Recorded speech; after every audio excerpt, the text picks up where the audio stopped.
tuning a BDC axial tenor drum is actually really easy. There's no rocket science here. The objective in a modern day pipe band is to tune a tenor drum to a specific note on the bagpipe. Or if you don't want to tune to the bagpipe, that's okay too.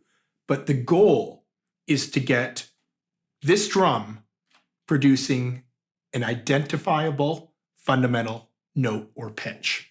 So how do we do that? Well, the ultimate goal is to have both the top and the bottom heads at the exact same tension.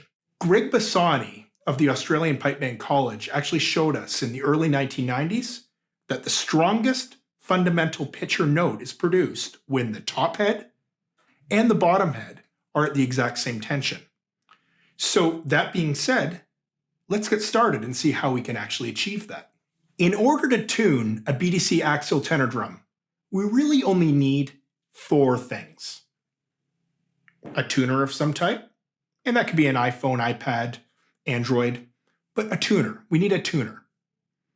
The second thing, I'd highly recommend some type of tympanic measuring device. This is essentially just a weight with a little gauge, and it's going to tell us how much the head sinks or deflects in each tension zone. The third thing you'll need is a magnetic drum key, which will allow us to actually increase or decrease the tension in each zone.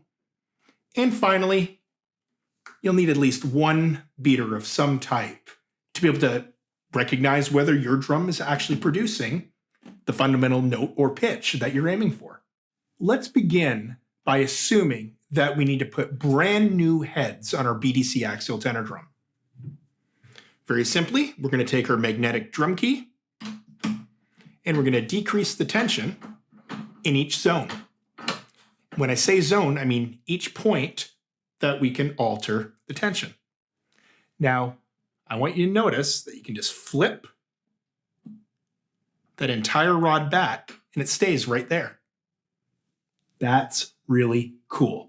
I'm going to begin by doing the remaining tension points.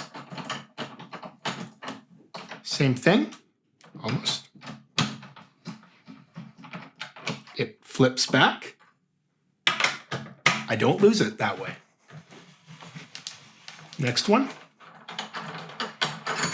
Flips back and notice the magnetic drum key stays right on because it's magnetic. What a concept. It's never been done before that I'm aware of. Flip back. Drum key stays in place. Flips back. Next.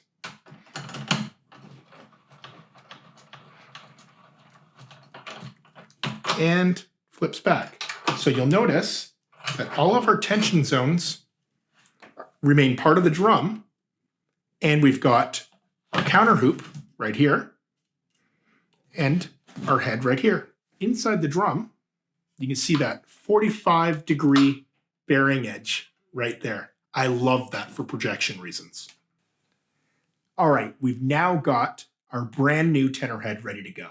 We're going to place the tenor head over top of our beautiful 45-degree bearing edge. Now, before I even touch on that, I want you to notice that the inside of this head actually has muffling pre-installed. For me, that's really, really important because back in the day, we used to have all kinds of techniques of muffling that head a little bit, but a lot of them covered the bearing edge of the drum.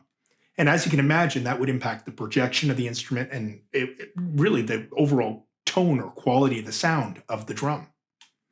So by having that muffle strip pre-installed, it actually makes our lives a lot easier. And what it does is it actually knocks out a ton of the extraneous overtones that get in the way of the fundamental note or pitch that we're trying to produce on our drum. So I'm going to reinstall that brand new head right there. I like to keep the logo directly across from me. That's just a personal preference thing for aesthetic reasons. My next job is to simply do this. I just flip up each rod, just like this. They always remain a part of the drum. Absolutely love that. My counter hoop's over top of my head now. So now, I'm just going to give each of these tension points just a wee turn, just to get them down. We kind of call it finger tight. I'm going to do it diagonally. We won't need to worry about this later on, but initially this is really important, just to keep everything fairly even.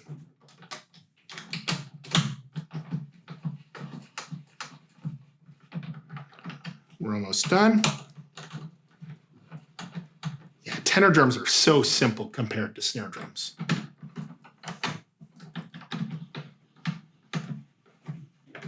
There we go. And now we've got a head that's sitting nice and flush with our counter hoop and with our bearing edge. So now I'm going to just do a quick extra little 1, 2, 1, 2. And I always put my hand on where I start, just so that I never forget. 1, 2, 1, 2, and 1, 2. This is going to make our job a lot easier and a lot quicker very shortly. Traditionally, drummers would tap each zone to see if the pitch was the same in each area. So, in other words, if the pitch was the same here as it was here, it would mean that these two zones were the same, or they were tensioned to the same tension, or they were at the same pitch. Technology's made our lives a little bit easier now. And this isn't new technology. This is called the tympanic measuring device. They were invented for timpanis in the 1950s, but they work absolutely magnificently on pipe band bass and tenor drums, particularly the BDC Axial series. So, what does this do? Well, as previously discussed, we've got a weight here with a little gauge. And as you apply weight to the head, you'll get a number. The number doesn't mean anything. What's the objective? To get each number the same in each zone. So there's a direct relationship between the amount of tension and the amount of deflection, or how much that head sinks in each zone of the drum. So let's just get each of these to the same number. So because it's a new head, I'm going to recommend initially doing it diagonally just to let the head settle more consistently. It'll make your life a lot easier later on when you go around afterwards. I'll show you what I mean by that. So what number do we have right now? Well, we're at 69. So let's use the number 70, just any random number. Remember, the objective is to just get the number the exact same. So here we go. So you're going to want to stick it, especially with these magnetic drum keys. You may want to use it as a bit of a reference. So right now, I've got it approximately this distance from the counter hoop. All right? What's important is that you keep this weight off that muffle strip that I told you is inside the head, because you won't always get a perfect reading of the deflection. So we want to keep it outside the zone of deflection, if you will. So here we go. We're just going to tighten it up to 70. There we go. 70. Lift it up. Let the spring reset. And then put it down in the zone right opposite. That was very close. Here we go. Now we'll go over here. Same distance from the counter hoop. Here we go. We're at 69. And we're almost... There we go. Oh, I went a little bit too far. So I'm just going to move that back a little bit just because of the drum key. And there we go. We're at 70. Again, come to the opposite zone. 70. There we go. And the last two. One thing I also really love about the BDC Axial series is that we don't have all these unnecessary zones. We've got nice wide claws, which really distribute the weight very consistently around the counter hoop and on the head. So this makes the less zones, the quicker the tuning, obviously. We're almost there, so I got to keep moving that because the drum key is so big, which is great because I don't have to apply a lot of torque. It just kind of works itself. There we go. So now I've got them all the same. So now here's what I'm going to do. I'm just going to choose maybe 70, 72 now. I'm just going to bring it up a little bit just to get it up. 72. Now that I've done it that way, I can afford to go around the drum like this. Bring it up to 72, just to bring a little bit more tension up. Is it necessary? Not necessarily, but I like doing this. What's important is you can actually, there we go. You can actually settle that head in to the, so there's two things we're trying to do here. We're trying to get them all the same, but number two, we're trying to get this head to settle onto the bearing edge of the shell and have this head settle nicely, given the quality and consistency of the bearing edge, and given the quality and consistency of the hoop. This is not a hard job at all. All right, so here we go, really quick. 72, up, down, 72, up, down. Little high now. 72, up, down. That was a little bit up, down. So I turn to the right to increase the tension, and I turn it to the left to decrease the tension. Righty-tighty, lefty-loosey. Can't forget it. Man, I should be a scientist. That just sounded so smart. There we go, up, down. That's it. Yeah, I should trademark that. It's like no one's ever said that before, right? So now, to replace the bottom head is the exact same as the top. Now, we're going to stick to the same bottom head for now. That being said, traditionally, drum set players, I believe, would always have a bottom head, depending on what they were going for, at a higher tension than the top head. In pipe bands, because, as already discussed, the strongest fundamental note is produced when both top and bottom heads are at the exact same tension. So, what was our number on the top? 72. So I'm going to make sure that the bottom head is at 72 as well. And this one says 74. So I'm going to decrease the tension so that it hits 72. Wow, this is so simple, isn't it? With the right tools, anyone can do this. And remember, this head was already on, so I don't need to go diagonally with this drum dial. I can just go around. Once the head's settled and it's on there, you don't need to worry about going back from side to side if you're using a drum dial.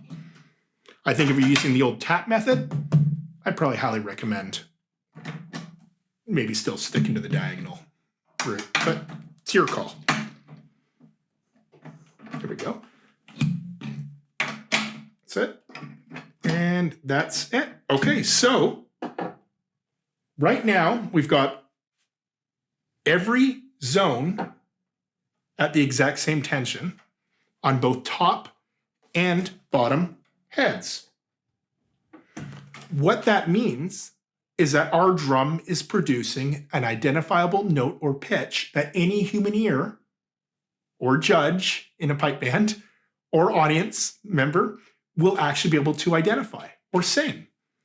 So this is where the next stage comes in. Now that every tension point is at the exact same tension on both top and bottom heads, my drum will produce an identifiable pitch or note that any human ear can identify. So top head's at one tension and the bottom head's at the exact same tension in every zone. That means that our drum is in tune with itself. So when I hit that drum, I can actually sing that note. So now the next question is, well, what note do I tune my drum to? Every size of drum has a certain range of notes that are perfect tonally, meaning where the quality of the sound is the strongest. So right here I've got a 14-inch BDC axial tenor drum. So in terms of bagpipe pitch, we know that anywhere between an F and a high A on the bagpipe are going to sound really, really good.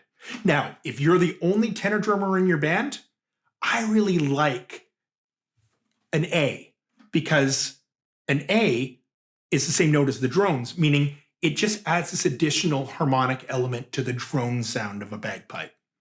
Now, obviously, the more tenor drums you have and the more various sizes you have, which are 100% fully available within the Axial range of tenor drums, we're actually able to accomplish every note on the bagpipe.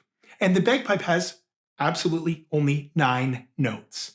So it's not that hard. It goes from low G to A, B, C, D, E, F, G, and A.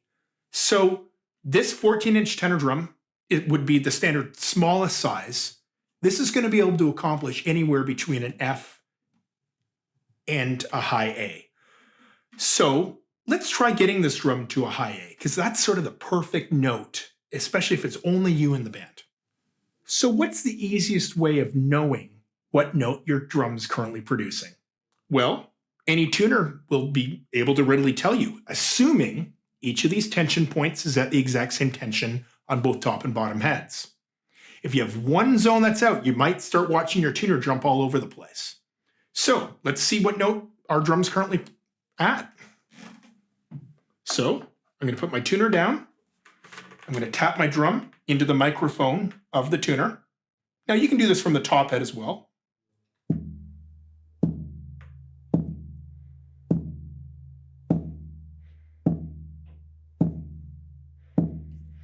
We're way too low. I've already used the drum dial on my drum, so I don't need to get that out again, or the tympanic measuring device.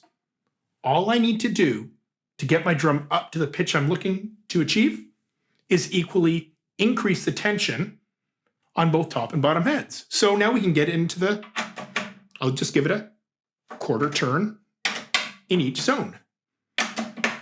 Notice I don't need to use the diagonal going across the way system. I can literally just do this. Now, am I done? Absolutely not, because the strongest note is produced when the top and bottom heads are at the exact same tension. So I'm equally increasing the tension in each zone on each head, or both top and bottom. So now our drum will produce a higher pitch.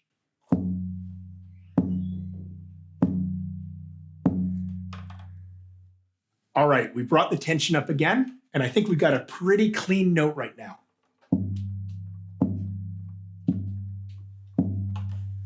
But unfortunately, it's closer to a bagpipe high G than a bagpipe A. So we don't go to H, right? It goes A, B, C, D, E, F, G. It doesn't go to H in music. We go back to A again. Okay, so we're on a G. So we need to get up one more note to get to an A on the bagpipe. So right now, we're closer to a flat G. So what do we need to do? We need to equally increase the tension again. So let's do that right now. So quarter turn, quarter turn, quarter turn, quarter turn. Isn't this fun? Quarter turn, quarter turn. Am I done? Absolutely not. Got to flip the drum over. Quarter turn, quarter turn, quarter turn, quarter turn, quarter turn, quarter turn. I think we're going to be pretty close now, but let's see what the tuner says. You ready? Here we go.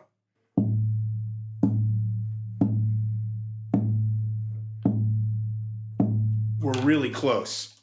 The goal, to get every tension point at the same tension, and we do that, typically speaking, using a tympanic measuring device. You can use the tap method, but it can take a lot longer. And especially if you're new to drumming, that's probably it's going to be a tough thing. It takes a little bit of ear training. So I would say some type of tympanic measuring device is a great investment. It's not expensive, and it'll make your life a lot easier, especially if you're doing a whole series of drums. Number 2, we need to know what note we're trying to achieve. So this being a 14-inch tenor drum, I know that I can easily accomplish a very clean F to high A on the bagpipe. If I had a 15 or 16-inch drum, obviously we'd go into lower notes, but typically speaking, we start with a 28-inch bass drum on either a low G or low A on the bagpipe.